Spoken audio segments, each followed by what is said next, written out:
Thanks for joining me, and welcome to season 7 of Sal Sylvester on the future of leadership.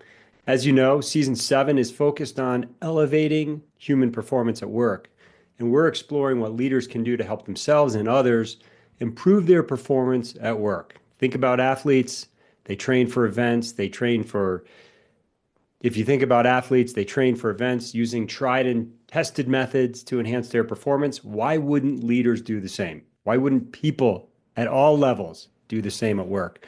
So today we're focusing on improving performance when it comes to big bets that organizations make, like transformations, innovation programs, or high-risk strategies. And my special guest today is John Rossman. You may know John because he's a seasoned business strategist and operator, respected for his pivotal role at Amazon, especially in their early days, particularly in launching the Amazon Marketplace. With a career of spanning influential advisory roles at T-Mobile and the Gates Foundation, John has authored 4 books, including the bestseller The Amazon Way, Think Like Amazon, and his most recent book, Big Bet Leadership. John is an absolute expert on leadership for innovation and transformation. So we're going to explore some critical habits that high-performing people use at work, especially when it comes to big bet leadership or making major transformations. Let's go to the interview with John Rossman now. John, the theme of your book, Big Bet Leadership, is super interesting to me. Tell us what you mean by this concept of big bet leadership. Yeah, so what most businesses and leaders are really good at is kind of executing their existing business and making incremental changes to it, right? Like innovation, small I innovation, small improvements, adjustments to the business. Super important, but it will not fundamentally change your competitive position, create or extend a competitive advantage. That happens through fundamental transformation, right? And so big bet leadership is the concept that you have to think big. You fundamentally have to re-envision a customer experience, your operating model, your cost model, your organizational model, how you do things. But you have to recognize them for what they are, which is there's a lot of risk in there. There's a lot of unknown unknowns in there.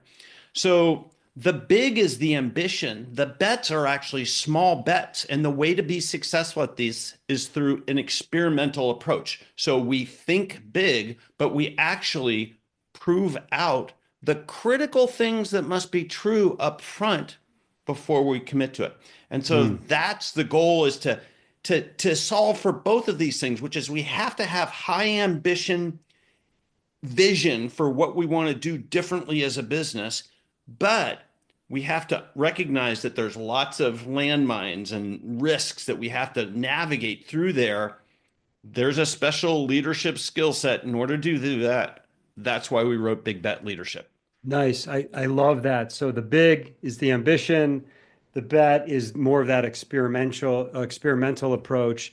It kind of makes me think about, like, we always have 2 businesses to run, the current business, but then the future business. And sort of without that big bet approach, we're never going to get to that future state. And, to double down on that, we give that some lip service, but most companies are way over indexed on that run the existing business. And they don't apply the resources, or especially the senior leadership attention, to that future business. And what I think typically happens, I actually know this for a fact, is that we pay that lip service, but it's like we apportion time relative to the size of the business. But think about if you had 3 teenage kids and a new baby in your house, right? So the 3 teenage kids represent your existing big businesses. The new baby is like the embryonic idea, the potential of the future business. Do you, as a parent, apportion your time according to the size of the kids? Okay, so the 3 big kids get 95% of my time, and my baby gets 5% of my time. Right. That's what businesses do with their business. But of course not. That's not how you apportion your time. Yeah. The baby gets the vast majority of the time. In fact, you ask the three teenage kids to apportion a lot of their attention to the baby too, because these new ideas are easily squashed, right? So you have to put them in a Mhm. special cocoon. You have to recognize that it takes a different leadership and management approach. If you run them through the same lens, through the same processes, apportion resources the same way, put your attention to them in the same way, that's why companies fundamentally suffer from the innovator's dilemma. And you spoke in your book about um, the dismal, I should say, success rates of major transformations, Yeah. sometimes exceeding 70%. Yeah. What did you find in some of that research? Well, I don't think I'm breaking any news there, but just, look at the, S&P 500, right? The turnover rate is horrible and it's accelerating, right? Like every measure of vitality in businesses, meaning like inventing new business, shows that once you're an established successful business, the rate of success of adding on and reinventing your business is extremely low. And I think that, so I Hmm. was an early Amazon executive, and I think one of the things that Amazon is fairly unique on is that across a broad set of businesses, they understand the requirement to continue to reinvent themselves. And I think that's a big part of the playbook I capture and I learned at Amazon Yeah. was that constant reinvention drive, that we need both that operating playbook and that reinvention playbook. And as we've talked about, like most companies are way underdeveloped, way under indexed, way under focused on that reinvention business. And so the statistics just back that up, right? The vast majority of, whether it's large technology projects, AI projects, operating model reinventions, business model innovations, they fail. And those are the ones that we know about. But my premise is those are errors of commission where an action was taken and it didn't work out. But every time you see a great company go to average or an average company Yeah. go to underperforming, well, those are the ones that really matter. Those are the errors of omission, and those aren't counted in these statistics, right?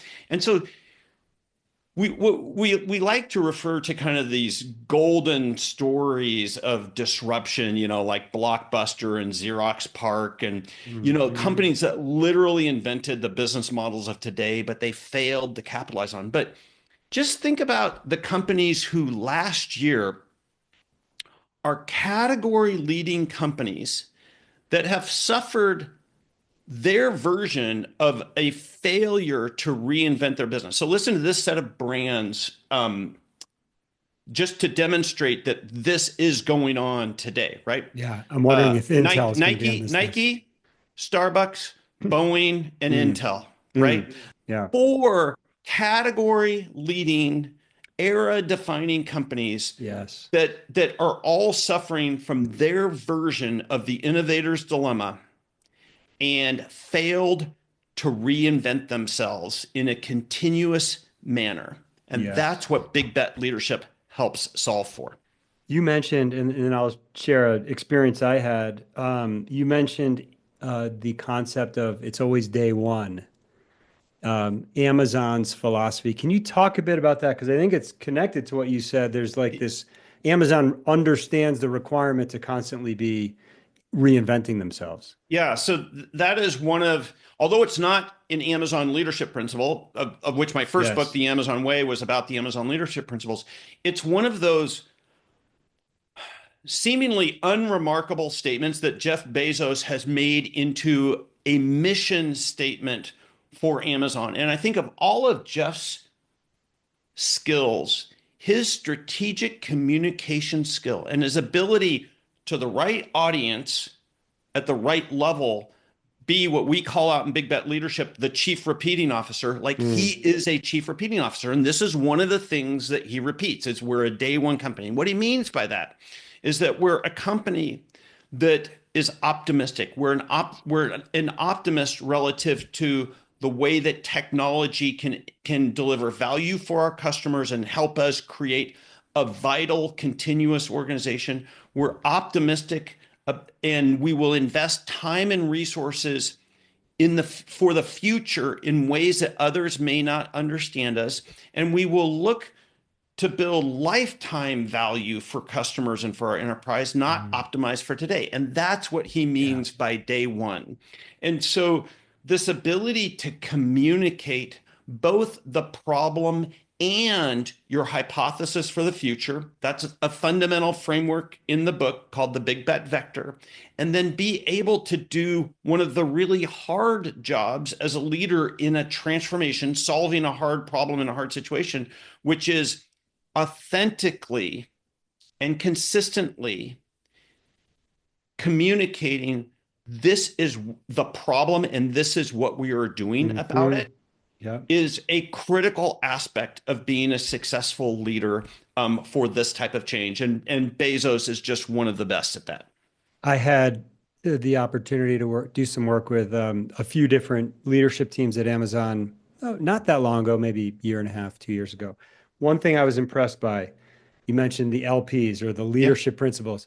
It was almost every conversation that I had with these leaders, an LP or a leadership principle was mentioned somewhere in the conversation, which to me is amazing because most organizations have a set of values that most people don't know about. Yeah, And then, or they're empty calorie. It's they right. don't influence how everybody works in the Yes. organization, how we hold each other accountable, how we prioritize our time or attention, how we, kind of the bar, the standard that we set in the organization. And while Amazon is so far from perfect, but though they strive for excellence. And that is what I think is important is that they've stated their intent, which is to live up to these principles, knowing that they will fail in every way, but at least it sets a bar. And if in a Hmm. company of size, if you can get people working better together in a more consistent way that helps us make better everyday decisions, how we prioritize, how we do these things, you're going to operate better than 95% of the businesses out there, right? And that's what Amazon's Yes. trying to achieve. Yeah, nice. So we've got this, kind of this concept of we have to run our business, but we also have to be thinking in the future. If we're not good at reinventing ourselves, it leads to these dismal rates of success that you mentioned. So that's kind of the context. You go into habits and then learning from the legends inside of Big Bet Leadership. I'd love to talk about some of the habits, and you've already started to mention one, the chief repeating officer. What are some of the things that leaders do to successfully transform the business and as they're focusing on these big bets? Well, one of the things they do is they think they understand the real problem. And then, of course, they jump to what they think the simplistic solution is. And my premise to you is that in these big transformations, the problems are not simple or obvious. It's always a complex system, right? So there's a bunch of things at play, and that you really have to slow down and deeply understand the customer, the Mm. problem. And then you have to develop a robust set of hypotheses about what the future could be. And so back to Amazon, Amazon's approach for doing this is called working backwards, right? So start with the end in mind, start with the customer, work backwards. In Big Bet Leadership, and they do this through writing and debating memos. That is the Yes. Amazon way on all projects, all problems, all big envisioning sorts of things is they write and debate 6-page narratives, future press release, FAQs, user manuals they envision the end in mind. So in writing Big Bet Leadership and applying this in lots of other places, we wrote a set of memo templates to help a team that doesn't have all the background that Amazon has on actually how to do this. But the fundamental habit is slowing down, staying in the problem space a little bit more, forcing yourself and your team to write it out, full paragraphs, full narratives, fully constructed memos that can be read by someone who's not intimate with the situation and can understand what you're trying to achieve with this thinking process, and then being able to debate it. It is, I think, the most critical habit of how to actually advance complex situations Mm. better. Mm. And it's a hard but very doable thing to do. And so we've tried to create a set of templates and approaches to help a team do that. But that is the Amazon working backwards approach for big bet leadership. That narrative culture is super fascinating. It's really interesting to be in a room where 5 or 10 or 15 people are reading a narrative for 30 minutes together, silently, and then they get into the debate piece of it. It's the only place I've seen that, or I've experienced that. So my co-author of the book, Kevin McCaffrey, ran new business incubation at T-Mobile. Kevin and I set up a new business incubation approach for T-Mobile. So how to grow outside the core. We reverse engineered a lot of the stuff from Amazon and a few other Hmm. tricks along the way to help them get out of the trap and the silo of kind of their existing business and all of that. And it was very doable if you explain why you're doing it, Yeah. how we're going to do it. You have some patience along the way. You have a little expert coaching to help nudge the thinking and the process along. So you have to set the stage for doing Yes. that. The one appendix we have in the book is called Why Memos, right? And it's really the research behind why writing in memos is a different way. It frees your creativity. It helps a team actually think deeper about something. It has all these benefits of kind of auditability and Mm. getting the whole picture before you start debating any particular perspective. Fascinating. That's what happens in a slide deck, right? You start debating a slide when that question is Right. actually answered 8 slides down. Great There's point. all these benefits behind it and everything. And it actually makes for a happier team, right? Like teams that learn how to work this way on hard problems are happier teams because they know they're going to have an opportunity to have their thoughts fairly evaluated as part of that. It dampens kind of the cult of personality, right? So the biggest voice, the most senior person, that tends to be downplayed, and the best ideas and the best thinking tend to get elevated at the top. Yes. It's a team project always. Don't put people's names on these memos, put it from a team and everything. It has all sorts of goodness Hmm. around it from letting the best ideas win. And that's what we need when we're thinking about how to reinvent a business. It really does drive a whole different level of thinking about a problem before the debate starts. So there's kind of two things that I'm hearing here. One is a shift in thinking. We have to slow down. We have to think about the complexity of this. And we start with the end in mind, which ultimately is the customer. And then the skill or the habit here is the narrative. It's the memo writing and the It, skill that comes from that. and it's not just the memo, right? It's the ability to debate these things, Ah, right? right. Uh, Good point. and and Yeah. and and having the ability to have a ferocious meeting is much easier when it's you have a memo and people can focus on the aspect of the memo versus when somebody is presenting somebody, it's much easier that the ferociousness has to be Hmm. downplayed because it comes across much more personally and everything, right? Right. And Right. so being able to have this kind of devil's advocate mindset of like, let me think critically about the situation. Well, these are non-obvious problems that we are trying to solve. We are trying to envision the future really clearly. There's many different versions of that future could be. We have to be able to have hard, critical conversations about these things. A memo is so much better set up to to actually help that happen within a Hmm. team and within a Yes. business.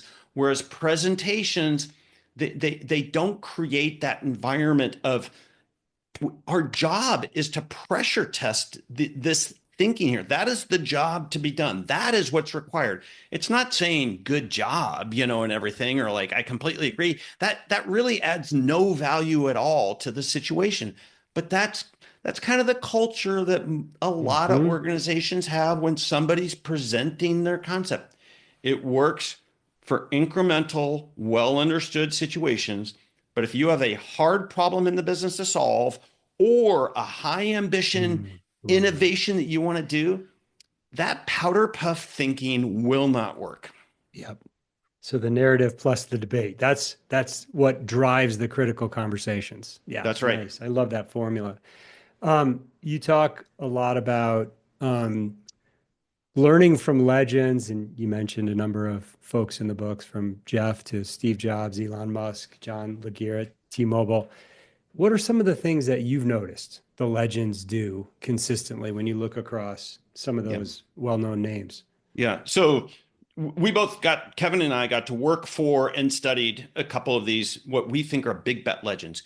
And they're different than other really good senior operators relative to inventing the business of tomorrow. And what we deduce is that they have three critical habits that, if we want to be this type of systematic transformer, we need to focus on. The first is creating clarity. Well, we just focused this whole conversation about thinking and outcomes and how to do that memo writing and debating. Well, that's all about establishing clarity up front. And if you do not have clarity, recognizing here's the problem and our hypothesis for where we're going, right? It's a bet. There's calculated risk here. If you don't do that, then you really start the journey without a roadmap, right? Like Hmm. you're just like, we're going someplace, but we're betting the farm on the someplace, right? Right. And that is literally what happens all the time, especially on these digital transformation endeavors that enterprises take off. They just feel the need to be able to say we're undergoing a digital transformation, and it is the journey to nowhere most of the time. Mm. So creating clarity, first critical habit. The second is maintain velocity, right? The critical word there is maintain. Most enterprises, they start off their annual plan, they start off their big program, their sales kickoff, their new product introduction, their transformation. Everybody's on board. You're going to get the best from our teams. I'm going to make this a priority. You know, but what quickly happens? Yeah. Well, what quickly happens is that this program becomes just another thing that's managed through the normal cycles and rhythm of the business, and it becomes just like everything else. Big bet legends don't operate that way. Mm. They create velocity and they maintain that velocity through the testing phase of these big concepts. And then the third critical habit is actually what I think is the most disorienting for most of us. And that is they accelerate risk and value testing, Mm. deferring big commitments until we've actually tested it, right?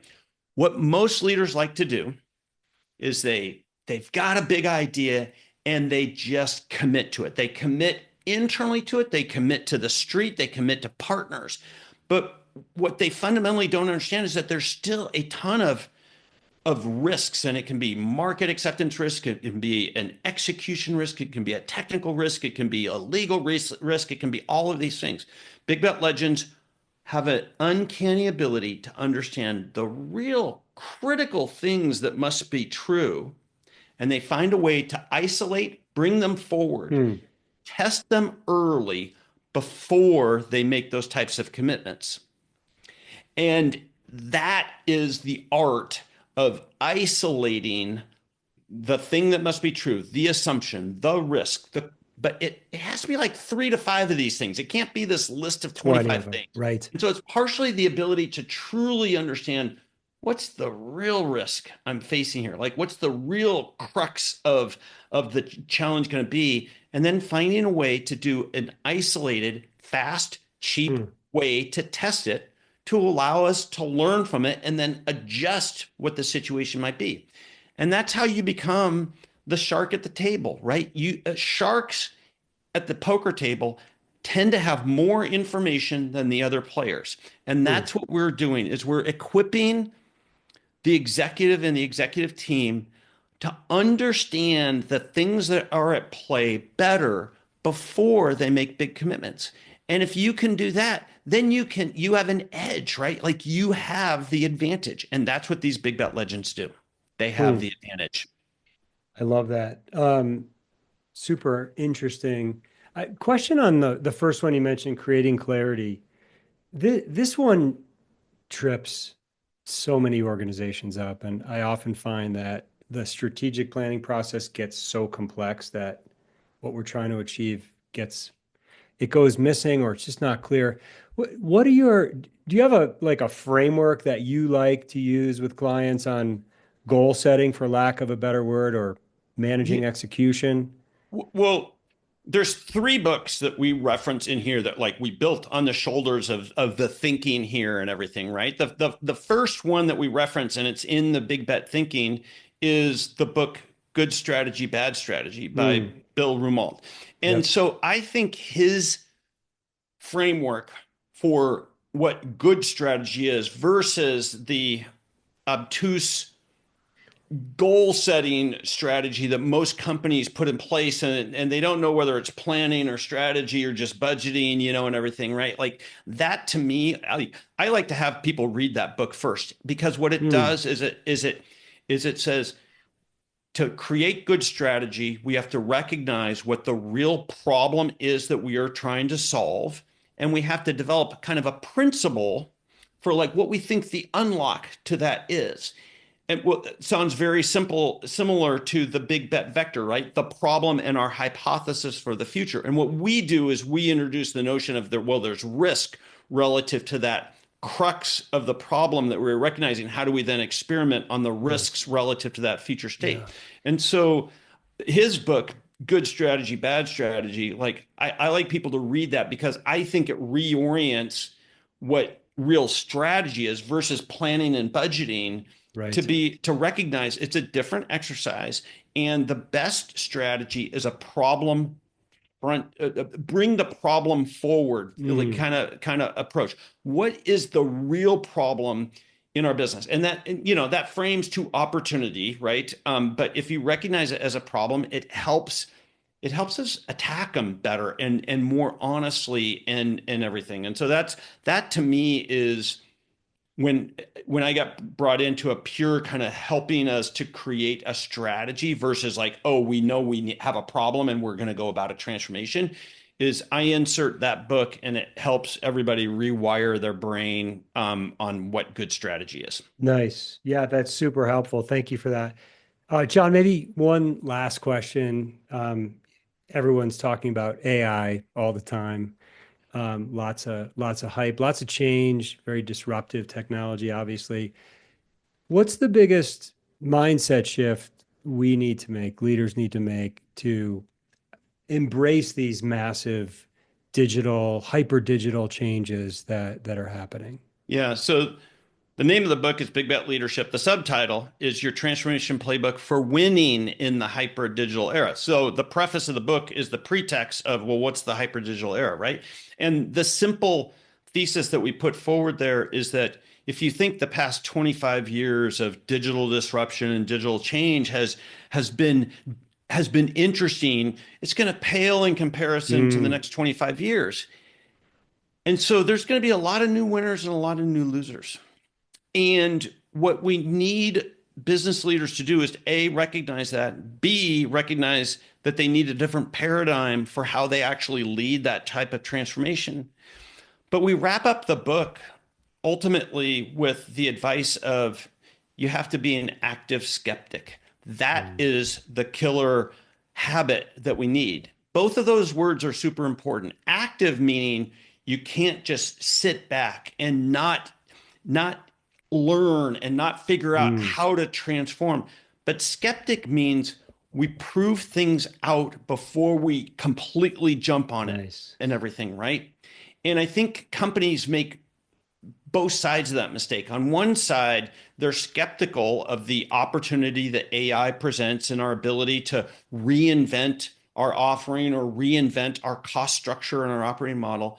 But they also make the second, which is they just go, "Oh yeah, like we're committed to it and everything." They don't actually test and learn and kind of like test things out. And that's why I think that being an active skeptic Mm, is like what that encourages us to be is to be a scientist, right? To be an experimenter and recognizing both that fundamental opportunity, but that there's all types of risks. And so oftentimes in something like AI, it's not just the technical and the data risks, but it's like it's the incentive changes that are needed. It's the operating model for our business that's needed. It's how we bring our employees and our partners and our shareholders along on this journey. It's those types of just under the waterline risks that we don't tend to see early on because we don't persecute the problem by thinking about it harder up front. We don't get below that easy understanding of either the problem or the solution. And we just jump to the easy candy version of the solution and we just jump at it. And then we see the real issues at play after we've committed, after we've gone live with it or using it and everything. And it's like, yep, I wish I had thought that through more. that makes sense. Let me see if I can sum up some of our big points from today, John. Number one, uh, big bet leadership one. The big is really about ambition. The bets are a series of experiments or an experimental approach. And our senior leaders have to really be thinking about the future business. Amen. Number two, what Amazon understands that many other companies don't is the requirement to constantly reinvent themselves. We see that in their leadership principles. We see that in their day one. It's always day one concept. And you see it in their investments, like the Mm, things they're yeah, investing in that seem silly and wasteful. You see them doing all of these ongoing experiments, and they're yeah. willing to fail at them. Hmm. Number three, the chief repeating officer, authentically and consistently laying out the problem and what we're doing about it. Number four, some critical habits. One is really around this our a thinking process. We have to slow down. We have to really think about the true complex system. And then what helps us through that thinking and the problem solving process is the combination of the narratives, the memos, really thinking through the complexity, constructing something with a multi-page document, and then the debate that follows. That's right. So that we're equipped to actually be doing mental experiments through this, and then we can make better decisions relative to how we proceed, how we allocate resources, what the journey is going to be. Nice. Big bet legends do three things. Number one, they create clarity. Number two, they maintain velocity beyond just that initial kickoff. And we need that when we're running these long, multi-year initiatives. And then number three, they accelerate their risk and value testing. That's right. And then finally, what do we need to do to make this ultimately this paradigm shift? You introduced the idea we have to be active skeptics. So we have to be part of it. We can't sit back and we have to prove things out before jumping into something. You nailed it. Awesome. John, thanks so much. It's been great having you on the show today. Sal, thanks for having me.